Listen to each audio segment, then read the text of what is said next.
ससुराल के टुकड़े। आपने कभी सोचा है कि अगर कौरवों ने पांडवों को बस थोड़ी सी जमीन दे दी होती तो कभी ये महाभारत का युद्ध होता ही नहीं। लेकिन ये मानव स्वभाव ही है कि वो अक्सर बस थोड़े से टुकड़े जमीन के लिए इंसानी रिश्तों को भी बेच देता है। ये युगों युगों से चलता आया है। ये कहानी हर घर की है। कुछ ऐसी कहानी अब बनती दिखाई दे रही है मिश्रा परिवार में भी। आइए देखते हैं इसका अंत कैसे होता है। तुम ठीक तो हो ना दीदी? हाँ, बस ठीक ही हूँ। तुम्हारे जीजाजी के जाने के बाद तो जैसे मेरी जिंदगी में कुछ रहा ही नहीं। मैं समझ सकता हूँ दीदी, तभी जीजाजी तुमसे कहते थे कि दुनियादारी की खबर रखना सीखो, होशियार बनो। सब तुम्हारे जैसे सीधे नहीं होते। मेरी दुनिया तो वही थे। जब से हमारी शादी हुई थी तब से सब कुछ उन्होंने ही संभाला था।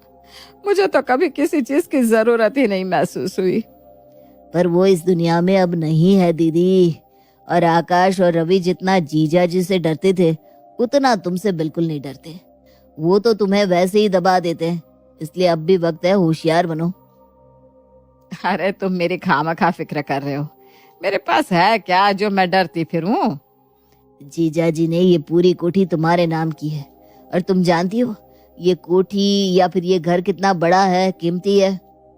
अरे मुझे इस बड़ी सी कोठी में मेरा ये कमरा जहाँ इनकी और मेरी यादें जुड़ी हुई है यही चाहिए। और आगे का आंगन जहाँ तुम्हारे जीजाजी और मैं उस झूले में बैठकर अक्सर बातें किया करते थे, चाय पिया करते थे। इसके अलावा मुझे कुछ नहीं चाहिए। दीदी मैं एक वकील हूँ। मैंने दुनिया देखी है, कई घरों को टूटते हुए देखा है। इसलिए अनुभव से कह रहा हूँ, अपने आप को मजबूत रखो जिससे कोई भी तुम्हारा फायदा ना उठा सके। मामा जी आप कब आए? बस थोड़ी देर पहले ही आया हूँ। कैसी हो तुम बहू? और ये गोलू तो काफी बड़ा लग रहा है अब तो। हाँ मामा जी, तभी तो मुझे इसकी फिक्र हो रही है। फिक्र? वो किस लिए बेटा? अरे मामा जी, अब ये आज 7 साल का है। अब इसके लिए अलग से कमरा भी चाहिए होगा, इसके लिए कंप्यूटर भी चाहिए होगा। सब कुछ नए से बनवाना पड़ेगा ना। पर तुम्हारा कमरा तो पहले से ही काफी बड़ा है पूजा बहू। तुम उसमें गोलू के लिए अलग से बिस्तर भी रख सकती हो और कंप्यूटर भी। अरे मामा जी, आजकल बच्चों को ना अलग से कमरे की जरूरत पड़ती है। आपने तो पहले से ही इतना बड़ा कमरा हथिया रखा है। इसके अलावा और क्या चाहिए आपको? आपके मुकाबले मेरा कमरा काफी छोटा है। छोटा है? श्वेता बहू, तुम्हारे कमरे को तोड़ेंगे ना तो उसमें 2 कमरे और बन जाएंगे। जीजा जी ने ये कोठी अपने हाथों से बनवाई है। इसका एक एक कमरा इतना बड़ा है कि उसमें पूरा परिवार रह सकता है। और तुम दोनों कमरों को छोटा कह रही हो? लक्ष्मण सही कह रहा है। अभी गोलू छोटा है, उसे इतने बड़े कमरे की कोई जरूरत नहीं है। जब बड़ा होगा तब की तब देख लेंगे। तुम दोनों जाओ और पहले मामा जी के लिए चाय नाश्ते का बंदोबस्त कर दो। ठीक है। दीदी, इन दोनों की बातें सुनकर तुम्हें अजीब नहीं लग रहा कि ये कमरों के लिए लड़ रही है? अरे नहीं भैया, ये तो बस ऐसे ही बातों बातों में कह दिया होगा। चिंता मत करो तुम। चिंता कैसे ना करूं? जीजा जी ने जाने से पहले मुझसे कहा था कि तुम्हारा मैं ख्याल रखूं। इसलिए बस तुम्हारी चिंता सताती है। अरे मैं बिल्कुल ठीक हूँ, अपने घर में हूँ। तुम मेरी चिंता मत करो भाई। ठीक है, अगर तुम कहती हो तो मैं कुछ नहीं कहता। लेकिन अगर तुम्हें किसी भी चीज की जरूरत हो तो मुझसे कह देना। मैं आधी रात को भी तुम्हारे पास आ जाऊंगा। हाँ ठीक है। कावेरी का भाई लक्ष्मण एक वकील था। उसे पता था कि घर के बड़ों के चले जाने के बाद इस परिवार की दशा कैसी हो जाती है। इसलिए उसे अपनी बहन की चिंता होती रहती थी। अरे गोलू तू आ जा, यहाँ बैठ जा। वो स्टूल लेके आ जा बेटा। आप खुद ही देख लीजिए, अब गोलू बड़ा हो रहा है। इस डाइनिंग टेबल पर उसके लिए एक कुर्सी तक नहीं है। और आगे भी तो उसे बहुत कुछ चाहिए होगा, जैसे अपना कमरा, अपना पढ़ने का टेबल, फोन। ये सब आजकल के बच्चे इन चीजों के बिना कहाँ चल पाता है। अरे बहू तुम इतनी चिंता क्यों कर रही हो? अभी ये बहुत छोटा है। बच्चों को बड़े होते देर कहाँ लगती है माँ जी। आपकी तो उम्र बीत गई है, हमारी तो अभी अभी शुरू हुई है ना। अगर ऐसी ही बात है तो मेरा भी बच्चा होगा आगे चलकर। सब कुछ ये ही ले जाएंगी तो हमारे लिए बचेगा क्या? रवि, तुम भी हमारे आने वाले बच्चे के लिए पहले से ही सब कुछ प्लान करके रखो। मैं नहीं चाहती कि उस वक्त हमारे पास कुछ ना रहे। अरे मैं अपना हक ही मांग रही हूँ। तुम्हारा तो बच्चा भी नहीं है कोई अभी तक। तुम किसके लिए ये सब कह रही हो? अगर आप अपना हक मांग सकती है तो मैं क्यों नहीं? मुझे भी तो अपने भविष्य के बारे में सोचना है कि नहीं? बात तो तुम दोनों की सही है। हाँ माँ, मुझे भी लगता है दोनों सही कह रही हैं। हम आज अपने भविष्य के बारे में नहीं सोचेंगे तो कब सोचेंगे? तुम दोनों भी इसका साथ दे रहे हो। ये कैसी बात कर रहे हो तुम सब? हम सब एक ही घर में रहते हैं, सब कुछ तो है यहाँ, और क्या चाहिए तुम्हें? माँ जी, आप आज हैं कल नहीं है। आपने तो अपनी जिंदगी बड़े मजे से बाबूजी के साथ जी ली। अब हमें तो हमारे बच्चों और भविष्य के बारे में सोचना पड़ेगा ना। बाबूजी को सब कुछ पहले ही अलग अलग कर देना चाहिए था। अब वो तो चले गए, अब हम सब भुगत रहे हैं। भुगत रहे हैं? अरे इससे क्या मतलब है तुम्हारा आकाश? ये इतनी बड़ी कोठी, तुम दोनों जिस दुकान पर बैठते हो ना बड़े शान से, वो दुकान भी तुम्हारे बाबूजी ने अपनी मेहनत से बनाई, और तुम लोग कह रहे हो कि तुम लोग भुगत रहे हो? तुम्हारे बाबूजी को क्या पता था कि उनके जाने के बाद तुम यह सब कहोगे? हमारे कहने का मतलब वो नहीं था माँ, लेकिन अपने भविष्य के बारे में सोचना भी तो गलत नहीं है ना। तुम्हारे बाबूजी हमेशा से चाहते थे कि पूरा परिवार साथ रहे, और तुम लोगों को कमी क्या है इस घर में? हर किसी के पास अलग अलग कमरे हैं, जगह है, फिर क्यों ये सब अलग अलग करना चाहते हो? माँ जी, ये इमोशनल बातें करना बंद कर दीजिए आप। ये हम साथ साथ है वाला परिवार सिर्फ फिल्मों में ही अच्छा लगता है, असल जिंदगी में नहीं। मेरा बेटा बड़ा हो रहा है, उसे जगह की जरूरत पड़ेगी। हम अलग होंगे तो लड़ाई झगड़े नहीं होंगे। नहीं तो क्या, मुझे भी भविष्य में अपना ब्यूटी पार्लर खोलना है। मुझे भी अलग कमरे की जरूरत होगी, इसलिए बेहतर यही होगा कि आप हमें हमारा हिस्सा दे दीजिए। हिस्सा? जमीन के टुकड़े किए जाते हैं बहू, परिवार के टुकड़े नहीं किए जाते। तुम दोनों आपस में घुल मिल कर रहो, जो करना हो कर सकती हो। मैंने तो आज तक तुम दोनों को कभी कुछ करने से नहीं रोका। ठीक है, फिर मैं अपने गोलू के लिए वो झरोखे वाला नया कमरा लूंगी। नहीं, वो कमरा मैंने अपने पार्लर के लिए चुना है, आप वो नहीं ले सकती। दिखा दी ना औकात। यही तो ये चाहती है कि सारा कुछ इसी के हिस्से में आ जाए। हाँ, जैसे आप तो बड़ी दूध की धुली हुई है ना। अरे अब बस करो तुम दोनों। देखो माँ, सबसे अच्छा यही होगा कि तुम मामा जी से कहकर सबका बंटवारा करवा दो। रोज रोज के क्लेश से तो यही बेहतर होगा। हाँ, वरना ये दोनों रोज यही चिक चिक करती रहेंगी। दोनों को अपना हिस्सा मिल जाएगा तो कम से कम घर में तो शांति होगी। ठीक है, अगर तुम सब यही चाहते हो तो मैं आज ही लक्ष्मण से बात करती हूँ और सब चीजों का बंटवारा करवा देती हूँ। कावेरी ने अपने दिल को कचोट कर ये फैसला लिया था। हालांकि वो अंदर से काफी दुखी थी, पर शायद यही सही फैसला था पूरे परिवार के लिए। सब लोग यहाँ आ जाओ। लक्ष्मण अब सारी चीजों का बंटवारा करने जा रहा है। तुम दोनों को तुम्हारे हिस्से के कागज भी मिल जाएंगे। मैंने आज तक कई सारे फैसले करवाए हैं, कई घरों को टूटते देखा है, लेकिन कभी ये नहीं सोचा था कि अपनी बहन के घर में भी कभी बंटवारे के कागज लाने पड़ेंगे। तुम्हारे पिताजी हमेशा कहते थे कि उन्हें भरा पूरा परिवार पसंद है, लेकिन आज ये सब देखकर उनकी आत्मा को भी दुख हो रहा होगा।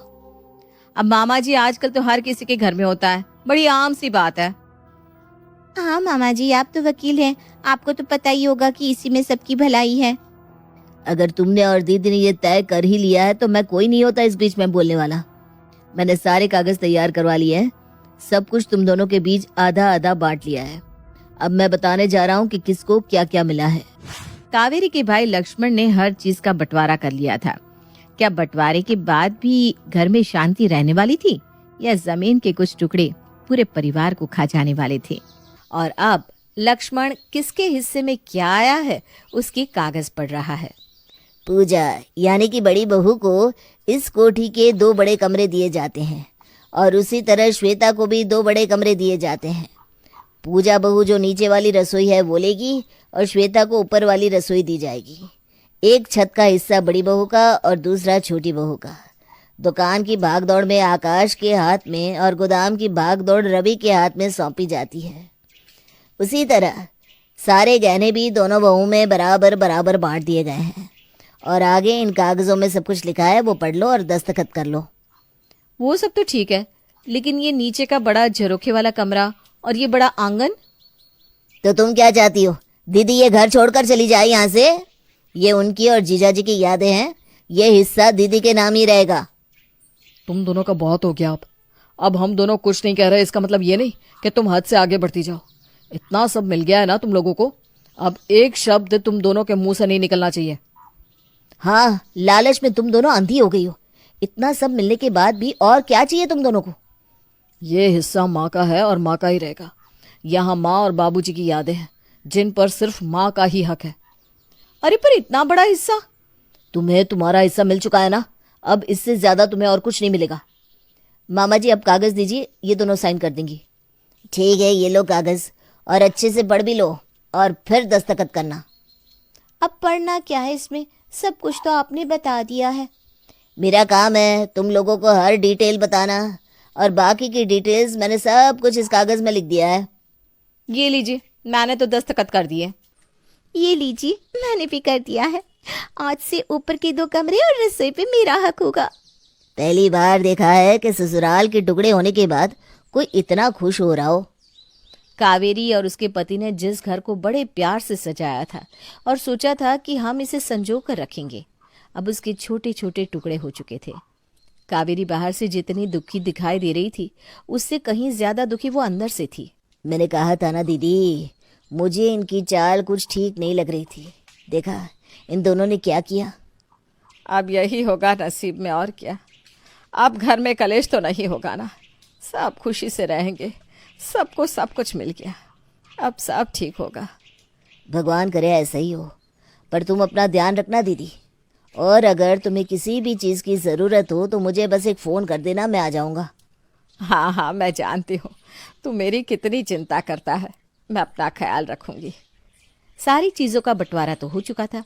पूजा और श्वेता को जो चाहिए था सब कुछ मिल भी चुका था, लेकिन वो कहते हैं ना, लालच की कोई सीमा नहीं होती। अब उन दोनों की नजर कावेरी के कमरे और उस आंगन पर थी।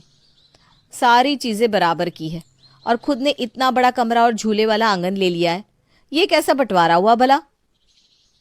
हमने तो सोचा था कि हम दोनों हिस्सा मांगेंगे तो हमें सब कुछ ही मिल जाएगा, पर ये नीचे का इतना बड़ा झरोखे वाला कमरा और वो सुंदर सा आंगन, वो तो माँ जी ने अपने पास ही रख लिया। और अब इस बात के लिए तो हमारे पति भी हमारा साथ नहीं देंगे। पर अगर हमारी सास ही हमें खुद उसका हिस्सा दे दे तो? अरे खुद सामने से क्यों देंगी? वो उनके पति की यादें जुड़ी है, सुना नहीं क्या तुमने? अरे प्यार से नहीं दे रही है तो शाम दाम दंड भेद का प्रयोग कर लेंगे, पर वो हिस्सा तो लेके ही रहेंगे। तू क्या सोच रही है, क्या करने वाली है? बस आप देखते जाइए भाभी, आपका कान यहाँ लाइए, मैं आपको प्लान बताती हूँ। पूजा और श्वेता अब अपनी हद पार करने पर उतर आई थी। उन्हें किसी भी कीमत पर घर का वो टुकड़ा चाहिए था, इसलिए अब उन्होंने कावेरी को अपना मोहरा बना लिया था। माँ, मैं दुकान के लिए निकल रहा हूँ, ठीक है? तुम खाना खा के दवाई ले लेना याद से। हाँ माँ, मैं भी गोदाम जा रहा हूँ, तुम अपना ध्यान रखना। हाँ हाँ बेटा, जीते रहो, खुश रहो। आज सुबह से पूजा और श्वेता नजर नहीं आई है। आज दोनों में से कोई चाय देने भी नहीं आई। अब तो भूख भी लगी है। पूजा, श्वेता, अरे कहाँ हो दोनों? कावेरी के लाख बुलाने पर भी दोनों में से कोई नहीं आया। यहाँ कावेरी पूरा दिन भूखी बैठी रही और शाम को पूजा और श्वेता जब लौटती हैं। अरे तुम दोनों कहाँ थी सुबह से? आप क्यों पूछ रही हैं? आपके पास तो अपने पति की आखिरी निशानी है ना, ये कोठी का झरोखे वाला कमरा, ये आंगन में झूला। तुम दोनों में से आज किसी ने खाना तक नहीं दिया मुझे, मैं दवाई भी नहीं ले पाई हूँ। अब हमारी रसोई अलग अलग हो चुकी है माँ जी। अगर आपको खाना खाना है तो खुद बना लीजिए। घर का हिस्सा करते वक्त आपने खुद ने बड़ा वाला हिस्सा लिया हुआ है, अब कहाँ गई अकड़ आपकी? ये क्या, तुम दोनों ने बड़ा हिस्सा टुकड़ा ये सब क्या लगा रखा है? तुम दोनों के पास भी तो अपने हिस्से हैं ना। आपने बड़ी चालाकी से सबसे सुंदर हिस्सा अपने पास रख लिया है। अभी भी वक्त है माँ जी, आप ये कमरा और आंगन हमें दे दीजिए। आपके पास जीवन के कितने दिन बचे होंगे, क्या ही करेंगे आप इस बड़े से कमरे का और आंगन का? तुम दोनों को अपने ससुराल के टुकड़े करने के बाद भी चैन नहीं पड़ रहा। अब मेरे पति की याद भी मुझसे छीनना चाहती हो। अरे कुछ तो शर्म कर लो दोनों। हम तो बहुत कुछ कर सकते हैं माँ जी, आप अपना सोच लीजिए। और अगर आप ये सोच रही हैं कि आपके बेटे आपका साथ देंगे या फिर आप उनके कान भरेंगी, हमारे कहने पर वो आपको इस घर से भी निकाल देंगे, याद रखिए। मैंने कभी सोचा भी नहीं था कि तुम दोनों इस हद तक चली जाओगी। अभी तो हमने कुछ नहीं किया माँ जी। आज से आप अपना खाना खुद बनाइएगा। हमसे उम्मीद करने की कोई ज़रूरत नहीं है। हम आज के बाद आपके लिए कुछ नहीं करने वाले। और ये सब तभी बंद होगा जब आप ये हिस्सा हमारे नाम कर देंगी। ठीक है, अब इस उम्र में ये सब देखना लिखा होगा तो यही सही। पूजा और श्वेता अब क्रूरता की हद पार कर चुकी थी। उन्होंने अपनी सास को खाना देना, दवाइयाँ देना, उनके कपड़े धोना सब छोड़ दिया था। कावेरी अपना काम खुद करती, लेकिन ये सब करते करते अब उसकी तबीयत बहुत खराब हो चुकी थी। दीदी, मैं कितने दिनों से तुम्हें फोन लगा रहा हूँ, तुम्हारा फोन बंद क्यों है? और तुम्हारी ऐसी हालत कैसे हो गई? लक्ष्मण, तू ये हिस्सा भी उन दोनों के नाम कर दे। मैं अब यहाँ नहीं रह सकती, मुझे यहाँ से ले चल। तुम्हारी ऐसी हालत पूजा और श्वेता ने की है ना। मुझे ये बात पहले से पता थी कि ये दोनों कुछ नहीं करेंगे। तुम रुको, आज ही मैं इन सब का अंत कर देता हूँ। कावेरी की हालत देखकर लक्ष्मण को बहुत गुस्सा आ गया था। उसने कावेरी के दोनों बेटे और बहुओं को बुलाया। जिस माँ ने तुम दोनों को रात रात भर जग के पाला है, तुमने उसकी ये हालत कर दी? माँ तुम्हारी ऐसी हालत कैसे हो गई? मैं बताता हूँ। ये तुम दोनों की पत्नियों ने कावेरी को खाना देना बंद कर दिया, उन्हें दवाई देना बंद कर दिया, यहाँ तक कि उसकी मोबाइल का चार्जर तक नहीं देती। लेकिन तुम दोनों ने एक गलती कर दी कि तुमने वो कागज नहीं पढ़ा था जिस पे तुम दोनों के साइन है। उसमें साफ साफ लिखा है कि अगर कावेरी को जरा सी भी तकलीफ हुई तो इसकी जिम्मेदार तुम दोनों होंगी और तुमसे ये सब छीन लिया जाएगा। मामा जी, आप एक बार उस कागज में लिख दीजिए कि इन दोनों को सास पे अत्याचार करने के बदले पुलिस को दिया जाएगा। नहीं नहीं, ऐसा मत करो। हम तो बस ये एक्स्ट्रा टुकड़े की लालच में आ गए थे। इतनी लालच किस काम की? ये जमीन के टुकड़े कोई ऊपर लेकर नहीं जाता। अगर कुछ साथ चलता है तो वो है इंसान के कर्म और बड़ों के आशीर्वाद। मैं अभी पुलिस को फोन करता हूँ। नहीं नहीं माँ जी, ने रोकिए ना, हमसे बहुत बड़ी गलती हो गई। आज के बाद हम ऐसा कभी नहीं करेंगे। हाँ माँ जी, प्लीज हमें माफ कर दीजिए, हम बहुत शर्मिंदा हैं। तुम्हारे बाबूजी कहते थे कि अपनी गलती का एहसास होना सबसे बड़ा प्रायश्चित है, इसलिए मैं तुम दोनों को माफ कर देती हूँ। माँ जी, हम आज के बाद ऐसी गलती कभी नहीं करेंगे, सच में। हाँ माँ जी, आपने हमें माफ कर दिया, इसलिए आपका बहुत बहुत शुक्रिया। तुम सब जाओ, अब मुझे सोना है। कावेरी के कमरे से सब लोग चले जाते हैं। उस दिन वो पूरा दिन सोई रही और जब सब लोग उसे शाम को मिलने आए तब वो अपने प्राण त्याग चुकी थी। माँ, माँ, माँ जी, माँ जी। इंसान अपनी पूरी जिंदगी जमीन के टुकड़ों के लिए रोता रहता है, जबकि उसे सच भी पता है कि हम खाली हाथ ही जाने वाले हैं।